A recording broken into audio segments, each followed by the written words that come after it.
Okay, we're going to be talking about sequences here. And what exactly is a sequence? Well, a sequence is just an ordered set of objects, if you will. You know, it could be like a list of numbers, like 1, 2, 3, 4.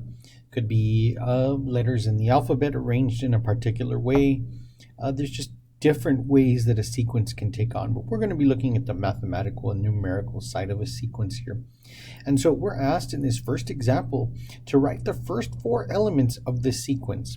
And so if you notice here, the sequence is characterized by this a sub n, where n is just this index, and the index refers to the element. All right, so we've got just here something that'll generate the sequence for us. So let's go ahead and find the first element of this, and we're going to call it A1, and don't confuse it, you know, maybe with your favorite steak sauce or anything like that. We're going to take A1, we're going to take the natural log of n plus 1, so we're just going to say 1 plus 1, all right, and I'm going to model it here for you, and then divided by 1 cubed. Well, 1 cubed is 1, not a big deal. What are we left with? The natural log of 2.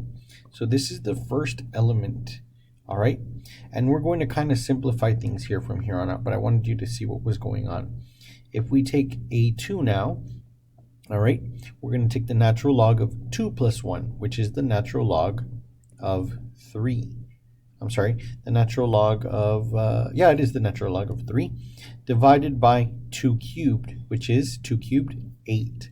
So this right here represents the second element, A2.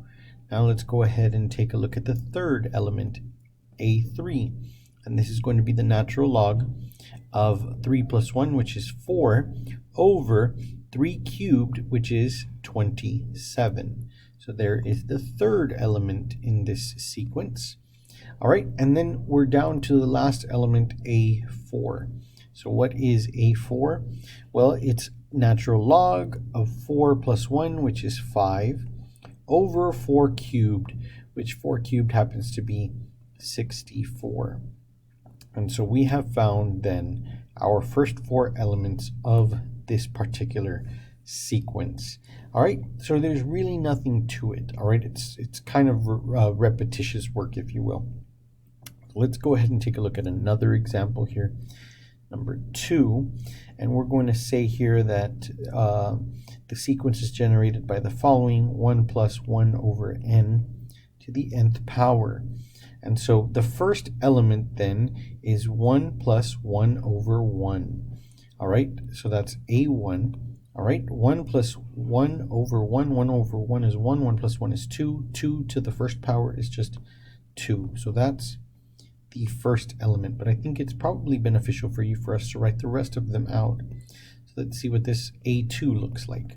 All right, you're going to say 1 plus 1 over 2 to the second power. All right, so 1 plus 1 over 2, that's 2 over 2 plus 1 over 2, that's 3 over 2. All right, 3 over 2 squared, right? So we end up with 9 over 4. So this represents the second element in our sequence.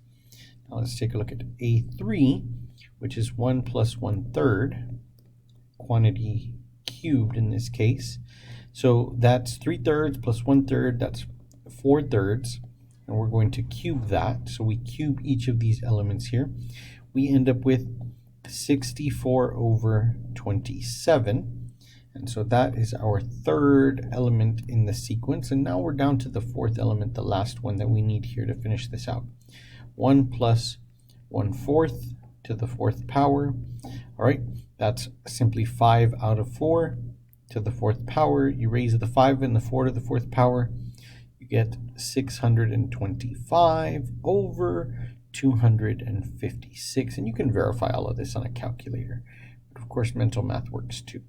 All right, so here are the first 4 elements anyway of this particular sequence. All right, and there's really nothing to it here. So it's just, you know, a pattern, if you will, and not much really to figure out here. All right, so as always, I hope this video was helpful, and remember, like and subscribe.